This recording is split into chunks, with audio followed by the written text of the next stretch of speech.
What do you want to free Palestine from? Israel. Israel. Occupation, Got you. genocide. What's going to happen to the Israelis? What would happen? What would happen? Min Maya El Maya, Palestine Arabiya. What's going to happen to the Jews? Nothing. They would be Are you sure? live in a free secular society. Why would you assume that something Listen to the Arab chant that I just chanted. Min El Maya, Palestine Arabiya. Jews are not Arabs. Okay. They're an ethnic group. What's going to happen to the Jews? They stay. Just because they're not Arab doesn't mean that So they're going to be governed by Muslims. They'd be governed democratically by people collectively in the land. So you're saying that Muslims are able to run themselves democratically in an Yes. efficient way? Yes. Really? Yes. So was that proven to be right in Syria? Was that proven to be right in Lebanon? Was that proven to be right in Egypt? Well, I it don't. wasn't proven to be right in Israel. Because Muslim Yeah, democracy doesn't work. Are you Muslim by any chance? Muslim, Jewish? I am Muslim. I'm Kurdish.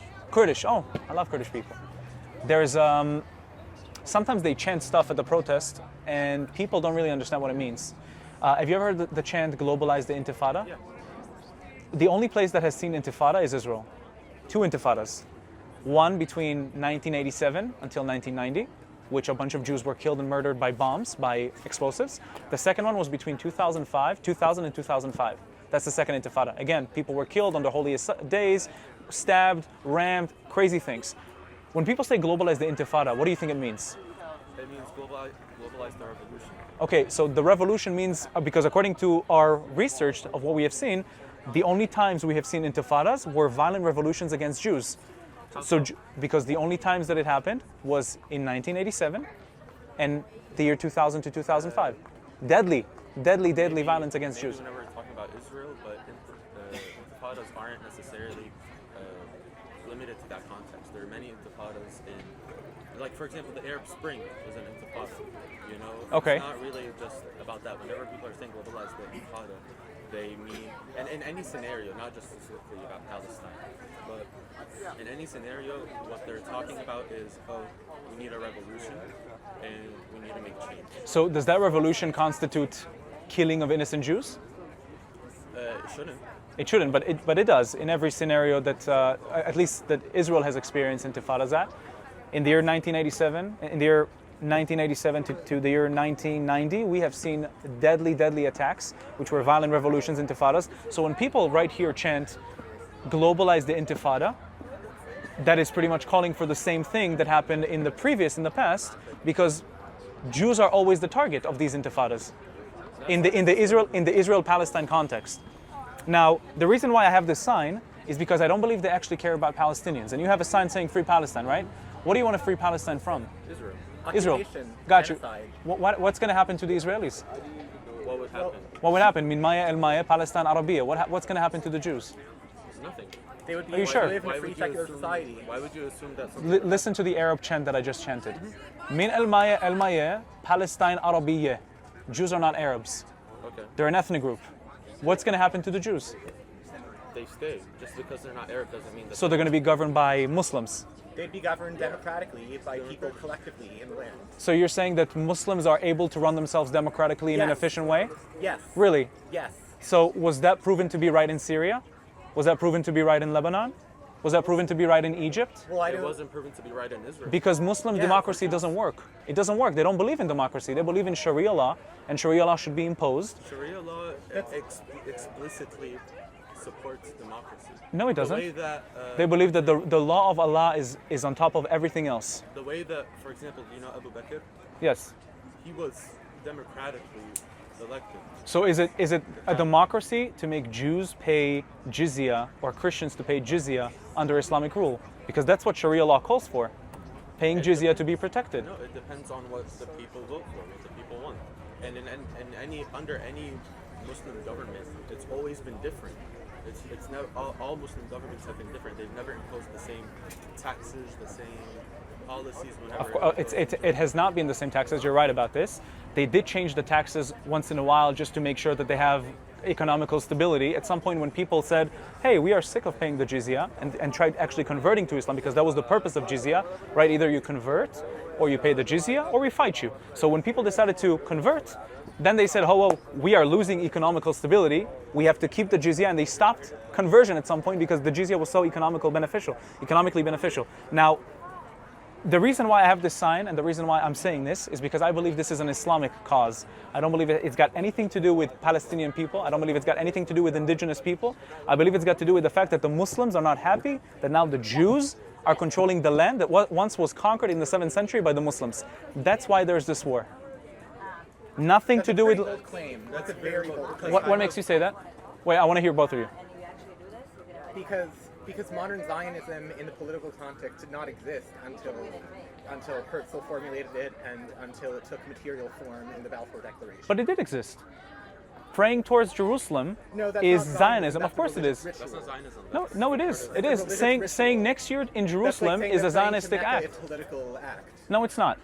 Being a Zionist is a person that believes in the right of the Jews to self-determine in Israel, which I believe that. I believe you believe that as well. I don't. You don't believe that the Jews have a right to self-determine in their ancestral homeland? We not at the expense of other people. It's not at the expense of other It people. is, though. The Jewish people are not the people. Is. So name one village that was kicked out by the Jewish people until 1948. One. Until 1948. Deir Yassin is 1948, and it was started with a war by the Arabs imposed on the Jews. Deir Yassin was a village specifically very, very, very aggressive towards the Jewish convoys going from the east to Jerusalem. So what happened? The Israeli forces tried to say, you know what, we are done having this intimidation happening to the Jewish convoys going to Jerusalem. So they said, listen, we are going to Deir Yassin, which is a threat to the Jews living in Jerusalem, and we are going to stop this threat. This is Deir Yassin. According to research, there was no massacre because we lost Jewish soldiers. Where do you get that information? I'm just curious. From reading books. What books? Ephraim Karsh is a historian. I highly recommend reading his books. He is the one that opposes Ilan Pappé, which a lot of you guys like to use, which I respect. But I read Ilan Pappé's books. Ephraim Karsh deflects his points. So if you choose your sources, but you don't choose to read mine, that is where we have a problem. Before the war started, over 300,000 Palestinians had already been expelled. Before the war started? Before the war started. Because the Arabs told the Arab countries, specifically around the country, the country itself, told the Arabs themselves, we are going to invade Israel, we are going to invade the Jewish state, make sure you leave, come back after we're done ethnically cleansing the Jews and you can come back. The Jews actually begged the Arabs, they said, stay, we don't want you to leave, we want you to help us build this country. They said, it's in the Declaration of Independence. It's there. People left and then they couldn't come back. And then Israel, 4 years later, brought back 152,000 Palestinians that were, I don't even like calling it Palestinians because the identity itself did not exist until 1964. I'm not kidding, everything is factual. People did not refer themselves as Palestinians, they referred themselves as Bilad Shamis, South Syrians. They wanted to be a part of Greater Syria, not a part of Palestine. That was a Zionist invention. They hated this colonial term, they didn't like it.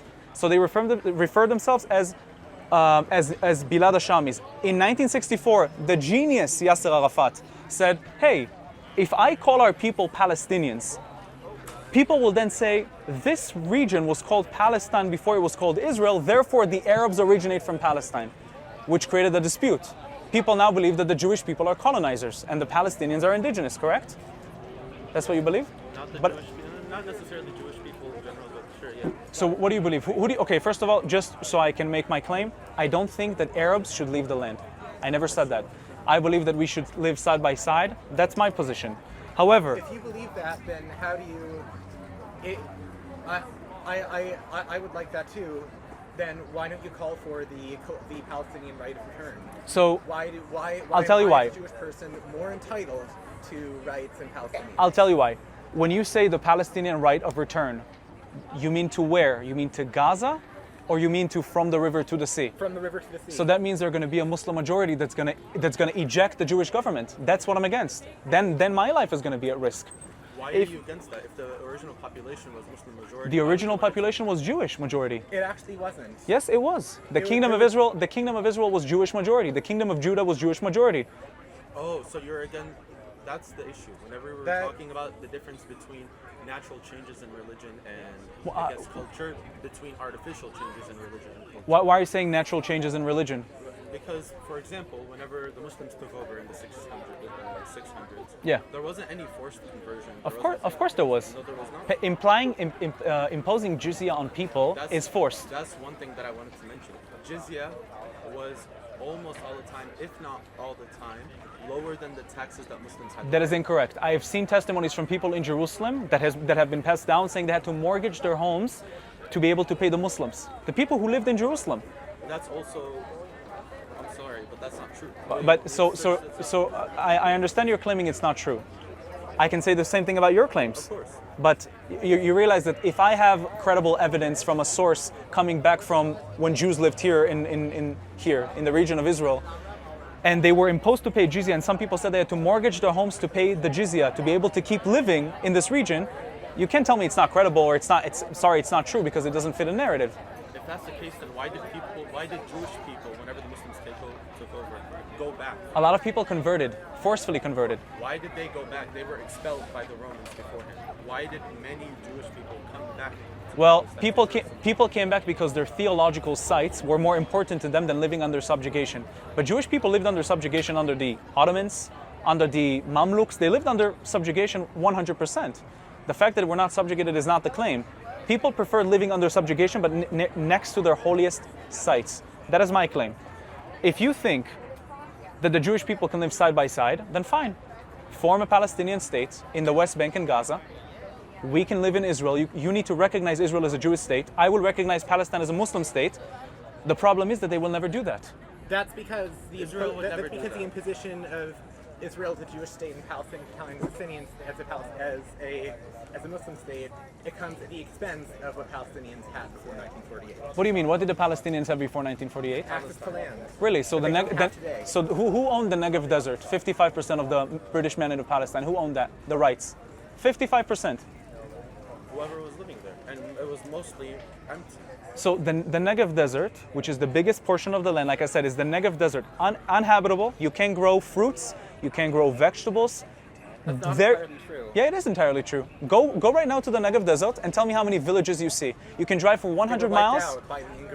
Nobody was wiped out. Nobody was able to live there. It wasn't very populated before. Okay, it's not. sorry, I might be wrong about that. No, it's fine. This portion of the land was given to the Jews in the partition plan, not the Arabs. It was given to the Jews. So when people say, yeah, 100% of the land was taken from the Palestinians, you're implying that the Negev Desert was owned by the Palestinians, but it wasn't owned by the Palestinians. It was owned by the governing authority that was there before, the Brits, and before that, the Ottomans. You understand what I'm saying? Okay, but that's not the issue. The issue isn't the governing authority. The issue is the people who were there and the people who had to face the consequences as a result of the Zionist movement. But the people that were there, first of all, were just so you know, the Zionist movement never tried to impose any rule of transfer or anything like that. Never. Every time the Peel Commission tried to force that, the Jewish people, the Jewish members of the committee said, we don't want to transfer anybody. The Peel Commission actually, they supported it heavily, hardly. The Jewish people formed their partition only on the parts where they lived on. So they lived across the coast, along the coast, until Tel Aviv. The Negev Desert, nobody lived, so they got the shitty part of the land. The Arabs, the Palestinians, at the time they were not Palestinians, they were just Arabs, were given the best parts, the best prospering parts of the land. They were given Gaza by the shore, and they were given the mountain area in Judea and Samaria. They got the best parts. And they still refused. The problem is that they will never accept something that is good for the Jews. They will never accept even a sliver of land to go to the Jews. How come? Why is that? If I'm perfectly fine with recognizing Palestinian rights to live in Palestine, even though, again, I believe Jordan is Palestine, but that's a different topic. I'm sorry, but there are many things that you're saying that are just incorrect. Whenever we're talking about, for example, Ben Gurion, he publicly stated and privately. During what time did he say that? Before and after. Ben Gurion said at one time in letters to his son, he said, we want to integrate ourselves into a partition plan, like in the Peel Commission, and then slowly we'll be able to live with the Arabs living here. He said it during what time, I'm asking? He said it during a specific period of time. What do you mean by specific? During the Arab Revolt. There was an Arab Revolt between 1936 and 1939, where they killed and massacred Jewish people because they wanted to oppose their immigration into the land. He wrote the letter in 1937, right in the midst of everything, of aggression towards Jews, aggression towards Zionists. So he wrote it during that time. Context matters. He didn't just write it out of the blue. So why did the Arab Revolt happen? Because they rejected the fact that Jewish people were coming back into their land. That's why. Yes. They rejected that. There wasn't any Zionist militias that were... You're talking about the Lehi and the Etzel? Not just them. Which militias are you talking about? There's Ergun, there's, I believe, Haganah. Haganah at the end of the day opposed these organizations, but Haganah turned into the IDF. These organizations formed after Arab aggression towards Jews between the 1920s and the 1930s. Then they formed because they said, we are no longer sheep to the slaughter. Never. We're not going to be. There's always been Zionist aggression against Arabs. How can you say there has always been Zionist? It's doctrine. So, okay, explain to me why, if it's not about religion, because I think it's about religion. If it's not about religion, explain to me the Safed looting in 1834, 60 years before the Zionist movement. The what, sorry? Safed looting in 1834, where about 500 Jews were killed by Muslims before the Zionist political movement started. Explain it? What do you mean? Why did Jews experience this aggression in the land of, back then it was Palestine? Why did they experience aggression if Zionism was nothing? It didn't exist. Because of extremism. It was an isolated event Why? in history. Well, no, it wasn't. We had one in 1517 as well, in Hebron and in Jerusalem. 1517? That was 200 years earlier. 1517 was one time. In three different places. In Safed, I believe in Hebron, and I believe in Jerusalem.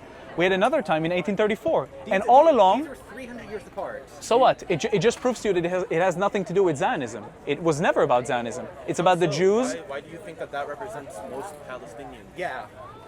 I don't think that's what represents most Palestinians. What about the cave patriarchs? Most Palestinians are Muslim ruled. By the way, I condemn this act. I think this was a brutal terroristic act. I condemn it. Some of the acts that my people did, I condemn. Of course, unless they're provoked. What do I mean? If somebody comes to kill you and you pull a gun and shoot at me, that is perfectly justifiable because you're protecting yourself. Okay. You will always hear that part without the part of you aiming a gun at me. Context is always missing from the story. Of course. But the thing is, if you want to argue against Arab attacks against Jews, Those were also provoked too. been Jewish attacks against Arabs. Happens on nearly a daily basis. So if that's your claim, why do they attack the Jews before the Zionist political movement Because started? of extremism. It's not something that it wasn't related. So it just happened out of the blue? It was those people were extremists. Okay, but why would you attack a Jewish group living in the land for thousands of years? Why would you do that? Those extremists hated Jews. Why? I don't know why. Because of religious extremism. Because of brainwashing. Okay, so wrong. It's tragic, but If you really believe that there was this much oppression against Jews before Zionism, there has been a lot of oppression, not only in Israel, even in Morocco, in Syria. if you believe that, then it should be represented by so many attacks by government policy. But there is government policy against Israel, against Jews. It's called the pay-for-slay policy, which attacks Israelis and you get rewarded. Before Zionism. Okay. And even after Zionism, pay-for-slay, no. We're talking that policy is paying the families of people who were in prison, not necessarily Oh no, terrorists. that's just people who not what it means.